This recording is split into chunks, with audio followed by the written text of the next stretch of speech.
Hi friends, my name is Laura Marie Coleman, and you have probably, if you're here, seen my video on Illustrative Math Grade 4, Unit 4, End of Unit Assessment, and probably also my video on some strategies to make an easier problem when subtracting from a large number that has lots of zeros in it.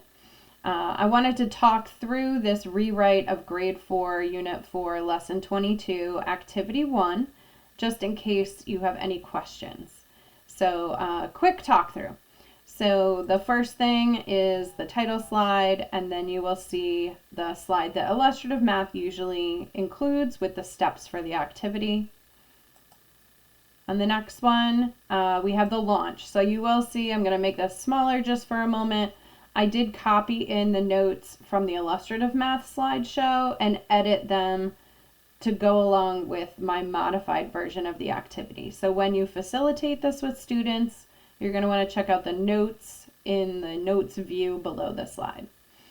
So in the original problem, they talk about a track team that has expenses that they need to cover and they're fundraising. So I changed these numbers around a little bit just so that they added up to a nice friendly, or should I say unfriendly, number when we're trying to subtract. So you have the track team, you have their expenses in the fall and their expenses in the spring. The first step is to find out if they fundraise $38,942. Do they have enough to cover the expenses? Students might be encouraged to estimate first to see if they think they'll have enough or not, and it's close enough that they're probably going to need to do the actual subtraction. So students would probably want to add up the expenses in the fall, add up the expenses in the spring, and subtract that from the total that they fundraised, or identify that that is more than the amount that they fundraised. So then they're going to identify for sure with the exact amount by doing the calculations, did they fundraise enough money? And the answer to that question is no. They needed $40,000 to cover all of their expenses.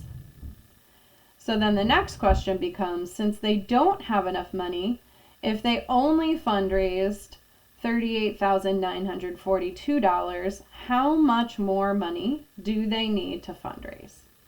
So I would have students solve this first, and chances are they're going to go to that initial problem-solving solution where they try to subtract $38,942 from $40,000, and they're going to have to regroup and rename across all of the zeros.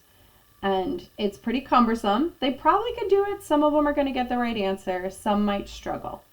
So then we're going to have an opportunity after students share their thinking on how they solved it. We're going to show a couple options. So the first one is the idea of constant difference, and that they can subtract one from each and have the same difference, and that will help them find how much they need to fundraise. And another one is thinking of missing addend and really giving them the opportunity to think about, if I subtract 1 from 40,000 first, finding that missing addend becomes significantly easier, and then I can move on to add that 1 back in because I only found how much they needed to get to $39,999. So they need $1 more to cover all their expenses. So the thinking here is just that it'll give kids an opportunity to explore and expose to these different ways of subtracting and strategies that might help them make an easier problem. At the end, we think about and take a moment to synthesize the activity and decide what is the best way to solve this problem and why. You might encourage students to think about efficiency or opportunities to make errors, or what makes the most sense.